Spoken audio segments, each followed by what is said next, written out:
Hello everyone. मेरा नाम साजिद अली बुखारी है और इस चैनल का नाम है द पॉलिटिकल मैन।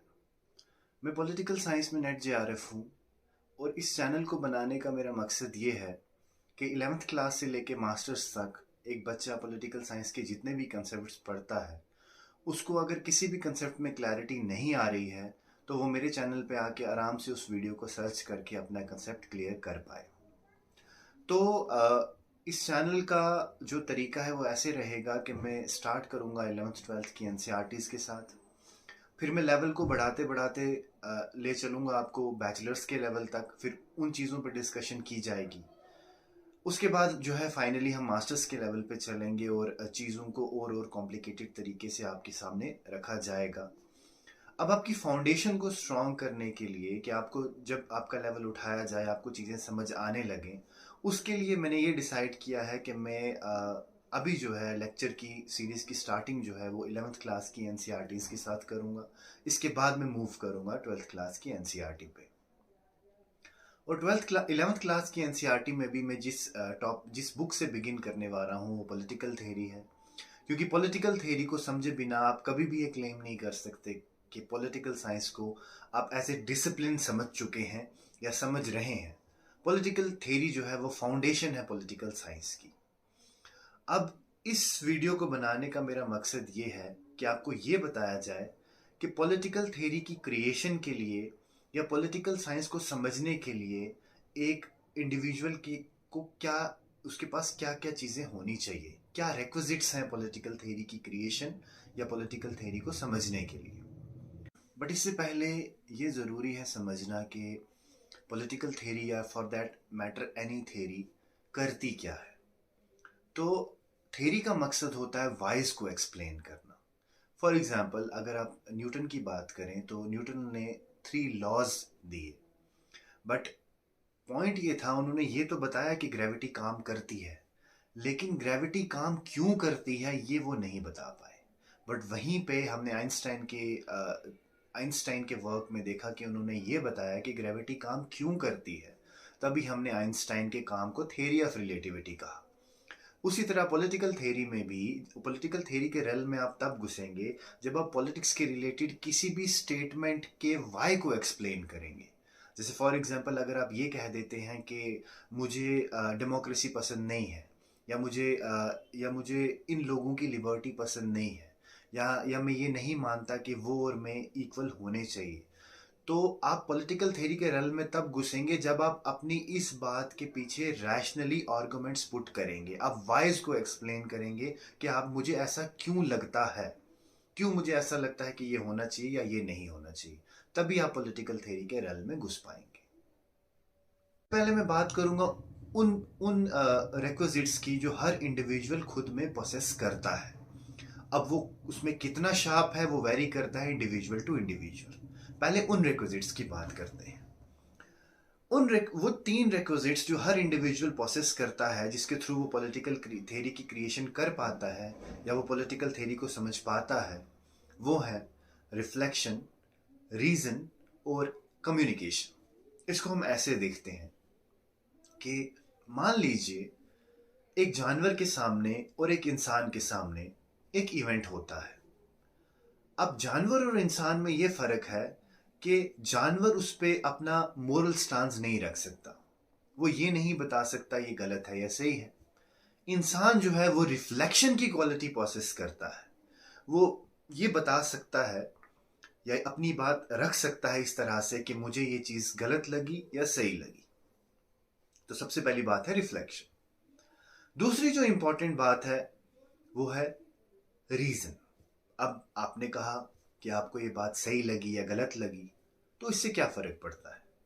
अगर आप ये चाहते हैं कि आपकी बात की अहमियत हो, आपकी बात पे ध्यान दिया जाए, तो आपको अपनी रिफ्लेक्शन को रैशनली आर्गुमेंट्स के थ्रू पुट करना पड़ेगा। अगर आप मान लीजिए आप ये कहते हैं कि आपको डेमोक्रेसी पसंद नहीं है, ठीक है, नहीं है तो इससे क्या फर्क पड़ रहा है। अब अगर आप ये चाहते हैं कि अगला दूसरा इंसान भी इस बात पे गौर करे, तो आपको रीजन रैशनली आर्गुमेंट्स पुट करने पड़ेंगे कि आपको डेमोक्रेसी पसंद क्यों नहीं है। तो पॉलिटिकल थ्योरी में ऐसा ही किया जाता है। पॉलिटिकल इवेंट्स के रिलेटेड कोई स्टांस लिया जाता है और फिर आर्गुमेंट्स के थ्रू रैशनली ये बताया जाता है कि ये आपको सही या गलत क्यों लगी। अब जो तीसरी इंपॉर्टेंट बात है, जो रिक्विजिट है, जो आप प्रोसेस करते हैं, वो है कम्युनिकेशन। अब मान लीजिए आपका किसी इवेंट पे एक मॉरल स्टांस बनता है, आपके पास रैशनल आर्गुमेंट्स भी हैं, लेकिन प्रॉब्लम यह है कि आपके अंदर कम्युनिकेशन का कोई सोर्स ही नहीं है, तो आप अपनी बात दूसरे तक कैसे पहुंचा पाएंगे। तो ये 3 रिक्विजिट्स हैं पॉलिटिकल थ्योरी को समझने के लिए, जो हर ह्यूमन बीइंग प्रोसेस करता है, और ह्यूमन बीइंग्स के अलावा ये तीनों क्वालिटीज किसी भी बीइंग के अंदर अवेलेबल नहीं है। तभी पॉलिटिकल थ्योरी जो है, या पॉलिटिक्स एज ए होल की जो क्रिएशन है, वो ह्यूमन बीइंग ही कर पाया है। अब पॉलिटिकल थ्योरी के रिलेटेड कुछ और चीज़ें भी हैं जिन पे बात करना ज़रूरी है। सबसे पहली बात जो मैं ऑलरेडी आपको बता चुका हूँ, जो मैं फिर से आपको बता रहा हूँ, वो ये है कि पॉलिटिकल थ्योरी जो है वो political science as a discipline की फाउंडेशन है। आप पॉलिटिकल साइंस को तब तक नहीं समझ पाएंगे जब तक आप पॉलिटिकल थ्योरी पे होल्ड नहीं रखेंगे। आपने कॉन्स्टिट्यूशन में फ्रीडम्स को पढ़ तो लिया, लेकिन उस कंसेप्ट, फ्रीडम के कंसेप्ट का मतलब क्या है, या किसी भी इंडिविजुअल को या किसी भी सिटीजन को फ्रीडम क्यों मिलना चाहिए, जब तक आप ये पॉलिटिकल थ्योरी में नहीं पढ़ेंगे तब तक आप कॉन्स्टिट्यूशन में उन आइडियाज को अच्छे से समझ नहीं पाएंगे। तो अगर आपने डिसिप्लिन को समझना है तो पॉलिटिकल थ्योरी को बहुत अच्छे से समझना पड़ेगा। दूसरी इंपॉर्टेंट बात जो आपको समझनी है वो ये है कि पॉलिटिकल थ्योरी को आपने इन टोटलिटी समझना है। अगर आप लिबर्टी पढ़ते हैं, आपको लिबर्टी समझने के लिए इक्वालिटी भी पढ़ना पड़ेगा, इक्वालिटी को समझने के लिए जस्टिस भी पढ़ना पड़ेगा। आप किसी भी एक कंसेप्ट को उठा के ये क्लेम नहीं कर सकते कि आपको ये समझ आ गया है। आपको इन टोटलिटी, इन सारे कंसेप्ट्स को एक साथ लेके चलना पड़ेगा। जैसे फॉर एग्जांपल ऐसा कर सकते हैं, आपके 11th क्लास की पॉलिटिकल थ्योरी की किताब को आप एक रीडिंग दे दें अच्छे से, उससे आपकी एक रीडिंग में ओवरऑल समझ जो है वो बहुत बेहतर हो जाएगी। अदरवाइज होता ये है कि हम किसी एक कंसेप्ट को उठा लेते हैं, हमें वो मुश्किल लगता है और फिर हम उसे छोड़ देते हैं कि ये मुश्किल है, ये हमारे बस का नहीं है। ये इस वजह से होता है क्योंकि आपने पॉलिटिकल थ्योरी को इन टोटलिटी नहीं पढ़ा है। कोई भी बच्चा अगर मेहनत से पॉलिटिकल थ्योरी को टोटलिटी में पढ़ेगा तो डेफिनेटली उसकी पॉलिटिकल थ्योरी की समझ दिन ब दिन और बढ़ती जाएगी। जो तीसरी इंपॉर्टेंट बात आपने समझनी है वो ये है कि पॉलिटिकल थ्योरी जब आप पढ़ने लगेंगे तो कहीं ना कहीं आप कंफ्यूज इस वजह से हो जाएंगे कि एक सेम इवेंट पे अलग अलग थिंकर्स ने अलग अलग बातें कही हैं। तो आप इस चीज़ पे कंफ्यूज हो सकते हैं कि कौन सी सही है या कौन सी गलत है। आपको ये समझना है कि जब, फॉर एग्जाम्पल, मैं आपको एक एग्जाम्पल से बताता हूँ। एक मेल है, उसने एक इवेंट किया या उसने एक एक्शन किया।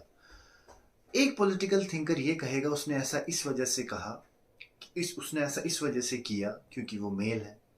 दूसरा ये कहेगा कि उसने ऐसा इस वजह से किया क्योंकि वो यंग है। तीसरा ये कह देगा क्योंकि वो पढ़ा लिखा नहीं था। तो हर थिंकर अपने हिसाब से ये एक्सप्लेन करने की कोशिश करेगा कि इसने ऐसा क्यों किया। अब आपको जज नहीं करना है इसमें कि कौन सा सही है कौन सा गलत है, आप कंफ्यूज हो जाएंगे। हर एक थिंकर आपकी समझ अलग अलग तरीके से बढ़ाएगा। आपने हर एक थिंकर से उसकी समझ लेके अपनी ओवरऑल समझ को बढ़ाना है, तभी आपकी पॉलिटिकल थ्योरी की जो होल्ड है वो धीरे धीरे बढ़ता जाएगा। चौथी इंपॉर्टेंट चीज़ जो आपने समझनी है कि पॉलिटिकल थ्योरी तभी आप बेहतर तरीके से समझ पाएंगे जब आप पॉलिटिकल थ्योरी को सोसाइटी में अप्लाई करके देखेंगे। जैसे J.S. मिल ने ये कहा कि औरत इस वजह से, उसने ये बात 200-250 साल पहले कही है। J.S. मिल ने ये कहा है कि औरत इस वजह से पिछड़ी है क्योंकि आप उसको पढ़ाते लिखाते नहीं है। Otherwise by its very nature man and women are equal. अब आपने ये थ्योरी में पढ़ा, अब आपकी ये ड्यूटी है कि आप सोसाइटी में आके इसको ऑब्जर्व करें। आप एक पढ़ी लिखी औरत को देखें और एक आप उस औरत को देखें जो पढ़ी लिखी नहीं है। तो वहाँ पे आप देखें कि पढ़ाई का कितनी बड़ी डिफ्रेंसिएशन आ रही है उन दोनों की लाइफ में पढ़ाई की वजह से। अगर आपको लगता है मिल की बात में दम है तो वेरी गुड, आपकी समझ बढ़ गई।